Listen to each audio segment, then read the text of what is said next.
सभी भगवत प्रेमियों को जय श्री राधे। न कोई छोटा न कोई बड़ा, सभी धर्म समान। यीशु, अल्लाह, बुद्ध, महावीर, गुरु, गौड़, भगवान। देखिए, आप इस दोहा को कहीं ढूंढोगे तो आपको मिलेगा नहीं। क्यों नहीं मिलेगा? वो इसलिए नहीं मिलेगा, ये मेरे अपने विचार के द्वारा बना हुआ दोहा है, निज विचार का। इसलिए ये दोहा ढूंढे से नहीं मिलेगा। मैंने इस दोहा को कुछ महत्व दिया है, वो मैं आपके सामने रख रहा हूं, ध्यान से सुनिएगा। इस दोहा का मतलब न कोई छोटा न कोई बड़ा, सभी धर्म समान। यीशु, अल्लाह, बुद्ध, महावीर, गुरु, गौड़, भगवान। हमारे देश के अंदर सभी धर्मों का बोलबाला है। भारतवर्ष के अंदर सभी धर्मों को मानने वाले इसमें रहते हैं, क्योंकि यह देश धर्मनिरपेक्ष है। लेकिन फिर भी कुछ लोग इसमें अपने अपने विचारों से अपने अपने धर्मों को बड़ा बताने लगे। कोई किसी को छोटा बताता है, कोई किसी के को बड़ा बताता है, जबकि ऐसा नहीं है। श्री कृपालु जी महाराज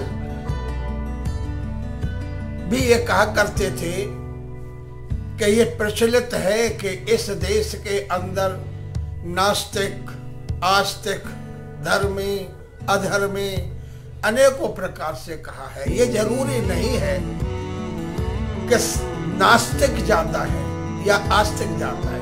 देखो, कृपालु महाराज के हिसाब से तो सीधा सा शब्द था, उनका अर्थ था कि इस देश के अंदर कोई भी नास्तिक नहीं है और कोई भी अधर्मी नहीं है।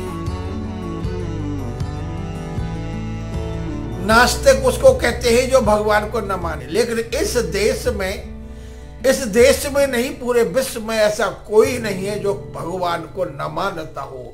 सभी भगवान को मानते हैं।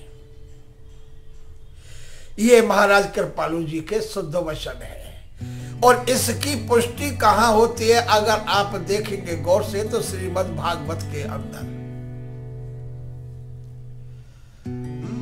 सच्चिदानंद रूपाय विश्वोत्पत्त्यादि हितवे तापत्रिय विनाशा है श्री कृष्णाय वयम नमः। भगवान के 3 स्वरूप बताए हैं, सत, चित, आनंद। क्योंकि ये आनंद भी भगवान का ही नाम है और इस आनंद को सबको ही चाहता है। किसी योनि में हो, किसी धर्म का हो, किसी विचारों का हो, सभी लोग आनंद चाहते हैं। और तो छोड़िए, चाहे कोई जलचर हो, नभचर हो, थलचर हो, कोई भी जीव, हर जीव आनंद चाहता है।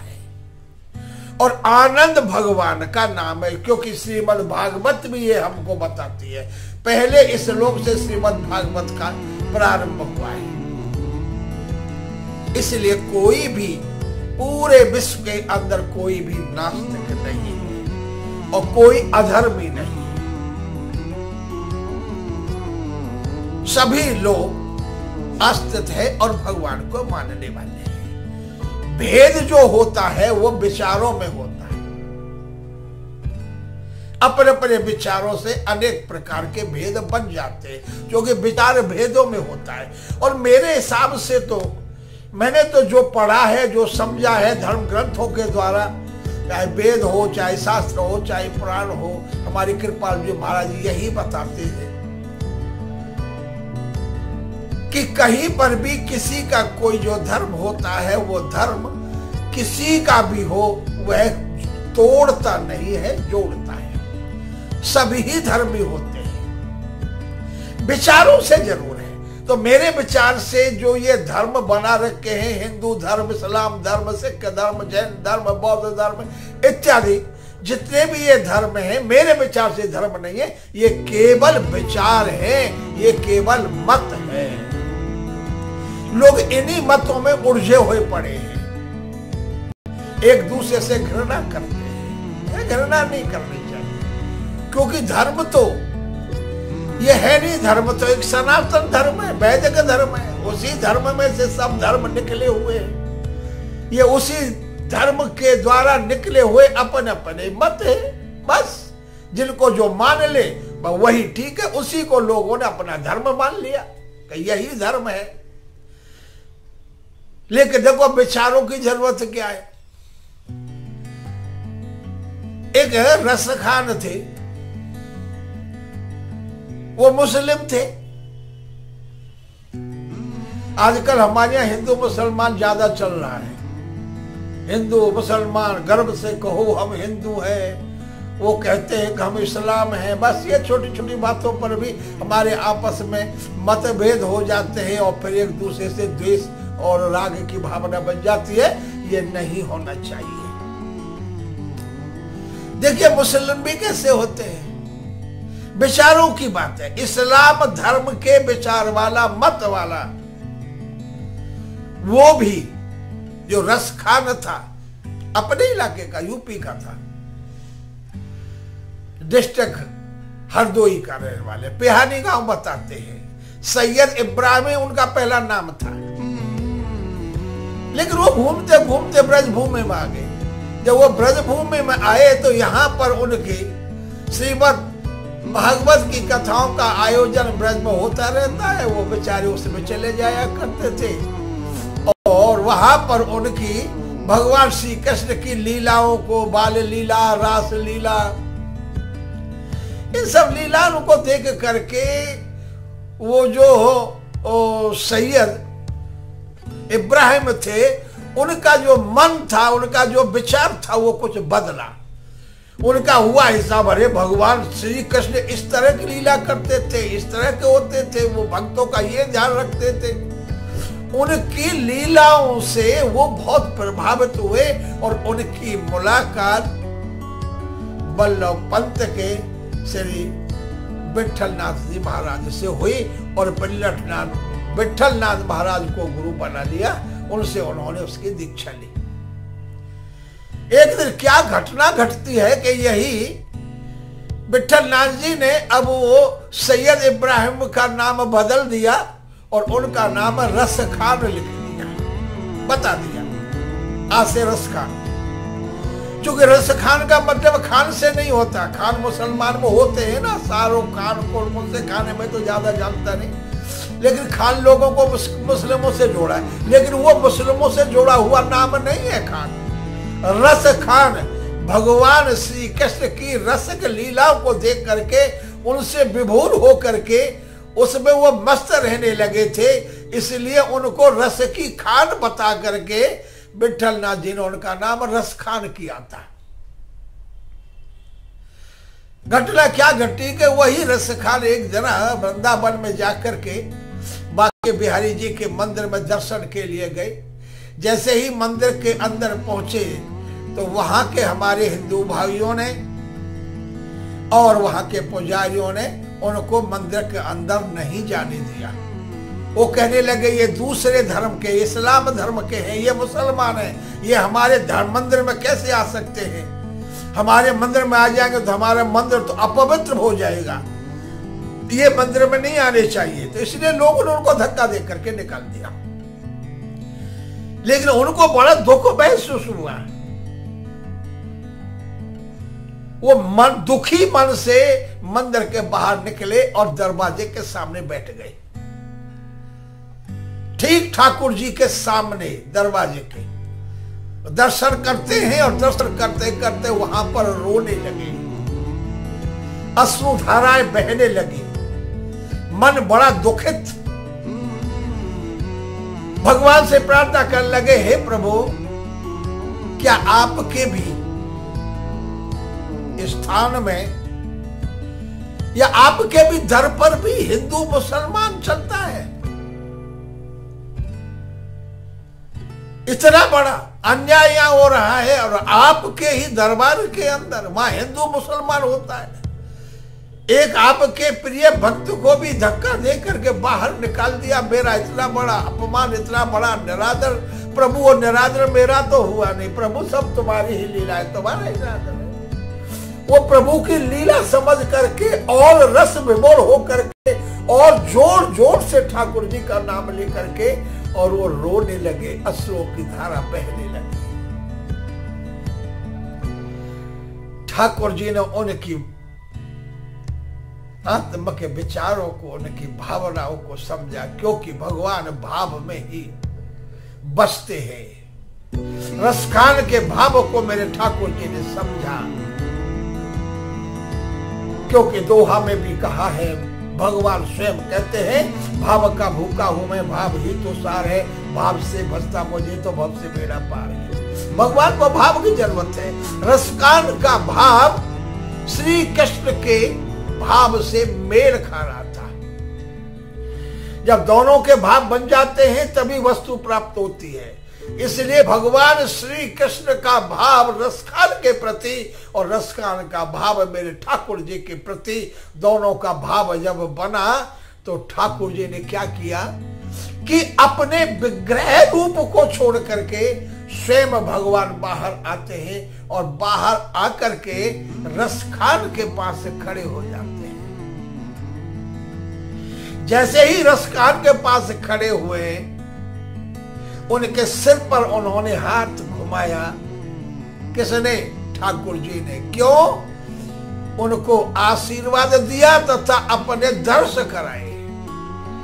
हाथ फिराने से उन्होंने अपनी दिव्य दृष्टि ठाकुर जी ने रसखान को दी, जिसके कारण से वह ठाकुर जी को पहचान सके। बस रसखान के जैसे ही हाथ फिराया, नजर ठाकुर जी पर पड़ी, बस महाबेहोर होकर के और रसखान ठाकुर जी के चरणों में गिर पड़ी और प्रार्थना कर ले, प्रभु धन्य हो, जो मैंने आपकी लीलाओं में सुना आज मैं वह प्रत्यक्ष देख रहा हूं। बस ठाकुर जी ने उनको उठा करके अपने गले से लगाया। रसखान ने यहीं पर ठाकुर जी से भक्ति का वरदान मांगा, प्रेमा भक्ति का वरदान मांगा, और मेरे ठाकुर जी ने उनको प्रेमा भक्ति का वरदान दे करके फिर उनको अपने ही विग्रह रूप ठाकुर जी अपने स्वरूप में चले। लेकिन रसखान जी वहीं पर बैठ करके भाव विभोर हो करके ठाकुर जी से प्रार्थना करने लगे। हे मेरे प्रभु बाके बिहारी, हे ठाकुर जी, मेरी आपसे एक प्रार्थना है। क्या प्रार्थना है? रसखान भगवान ठाकुर जी से प्रार्थना करते हैं, बाके बिहारी जी से कहते हैं कि हे प्रभु, मैं अब आपके बिना रह नहीं सकता, जीवित नहीं रहूंगा। अगर मेरा ये शरीर छूट जाए तो भी प्रभु आपके ही चरणों में मेरा वास होना चाहिए। और उस भाव में बह करके उन्होंने एक सवैया लिखा, गाया। क्या था? आपने सभी ने सुना है, प्रभु की लीला है, अनेकों प्रकार से गाई जाती है। लेकिन रसखान जी क्या कहते हैं कि मानस हूं तो वही रस खानो, बस हो मिर्ज गो को ले गामों के ग्वारन, जो पस हूं तो कहा बसो मेरो, चरो ने तनंद की धेनो बजारन। अरे जो खग हूं तो बसेरो करूं मेल कालंदी कूली कदम की डारन, पाहन हूं तो वही गिरी को जो धर्यो कर छत्र पुरंदर धारन।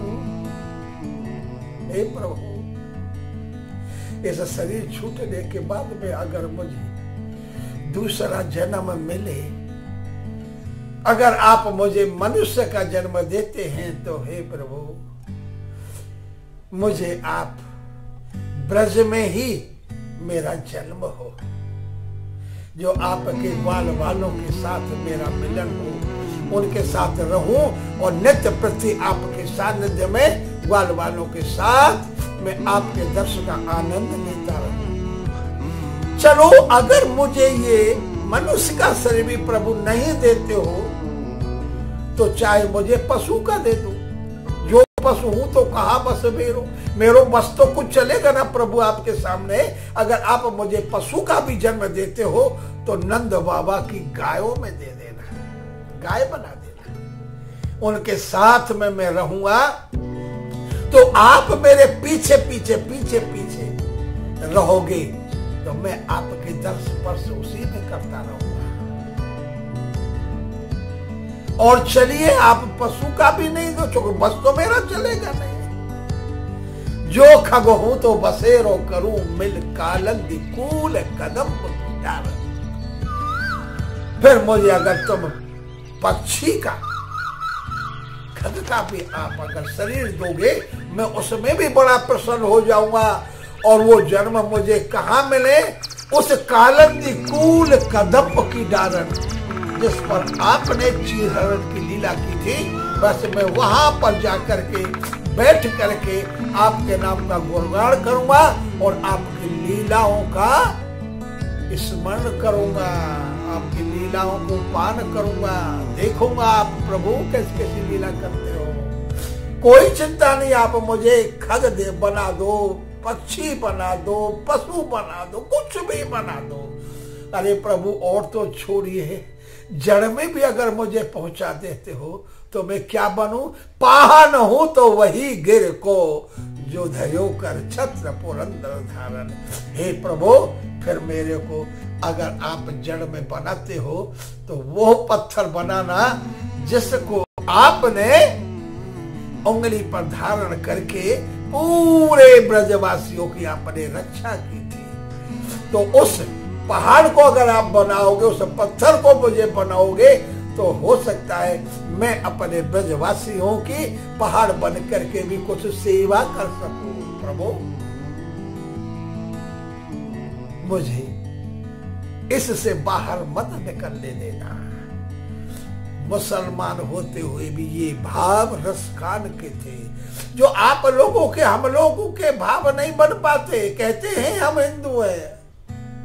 अरे हिंदू वाली बात को छोड़िए, वैष्णव बनिए, सनातनी बनिए, प्रभु से जुड़िए, द्वेष को छोड़िए, प्रेमी बनो, प्रेमा भक्ति को प्राप्त करो ठाकुर जी की, तभी आपका कल्याण होगा। वैसे कल्याण होने वाला नहीं है, तेरी मेरी करने से किसी का कल्याण नहीं होता भैया। किसी से द्वेष करोगे कुछ नहीं मिलने वाला। द्वेष किया था कंस ने तो क्या हुआ? द्वेष किया हिरण्यकश्यपु ने क्या हुआ? द्वेष किया रावण ने क्या हुआ? अनेकों आपको कथाएं मिलेंगी कि द्वेष का परिणाम क्या होता है और प्रेम का परिणाम क्या होता है। ध्रुव जी का प्रेम, प्रहलाद का प्रेम, मीरा का प्रेम है नहीं, सूरदास जी का, तुलसीदास जी का। अरे प्रेम की लीला कुछ और होती है और द्वेष की लीला कुछ और होती है। द्वेष का फल कुछ और होता है, प्रेम का फल कुछ और होता है। इसलिए कुछ सीखो। तेरी मेरी, हिंदू मुस्लिम सिख ईसाई, ये इनमें आपस के विचारों में किसी से कोई द्वेष मत करो। सभी लोग प्रेम से रहो, क्योंकि प्रेम ही भगवान का एक अवतार है। भगवान श्री कृष्ण प्रेम के ही अवतार थे, इसलिए प्रेमी बनो। ना छोटा बड़ा कुछ नहीं होता, ये विचारों से छोटे बड़े होते हैं। क्या ये वैष्णव विचारों वाले भी, इनमें भी छोटे बड़े नहीं होंगे? जब आपके विचार ही छोटे तो आप छोटे होंगे, विचार बड़े तो बड़े होंगे।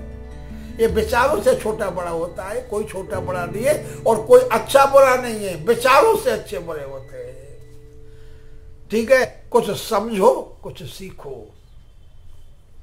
हम लोग आपको आपकी सुविधा के अनुसार, विद्वान लोग, मैं तो खैर क्या, आपके भले के लिए ही YouTube से, फेसबुक से समझे जी। और आपके व्हाट्सएप के द्वारा आपको घर बैठे ही प्रवचन देते रहते, सुनाते रहते, क्योंकि आपके पास टाइम नहीं है। वैसे तो ठाली हो, करते कुछ नहीं हो, तेरी मेरी में इधर उधर समय बर्बाद होता है, लेकिन भगवान की कथा में, कीर्तन में, है नी, सत्संग में, इनमें जाने का तुम्हारे पास टाइम नहीं है। शास्त्र को तो पढ़ ही नहीं सकते, क्योंकि पढ़ने का टाइम कहाँ से होगा, तो सुनने का ही टाइम नहीं है। तो इसलिए विद्वान लोग आपको घर बैठे ही आपको ये अच्छी अच्छी बातें, आपके कल्याण रूपी बातें आपको घर बैठे सुनाते हैं। जब आपको टाइम मिले यूट्यूब खोलिए, फेसबुक खोलिए, व्हाट्सएप खोलिए, आराम से बैठ करके जब टाइम मिले जब आप सुनिए, समझिए, आपका कल्याण होगा। अगर ये वीडियो आपका अच्छा लगा हो तो इसको लाइक कर देना, शेयर कर देना, जो आगे वाले भी सुने। और अभी तक मेरा चैनल आपने सब्सक्राइब नहीं किया हो तो उसको सब्सक्राइब भी कर देना, बराबर में बेल करके घंटी उसको भी बजा देना, ठीक है। फिर आऊंगा। इसलिए सभी भगवत प्रेमियों को जय श्री राधे।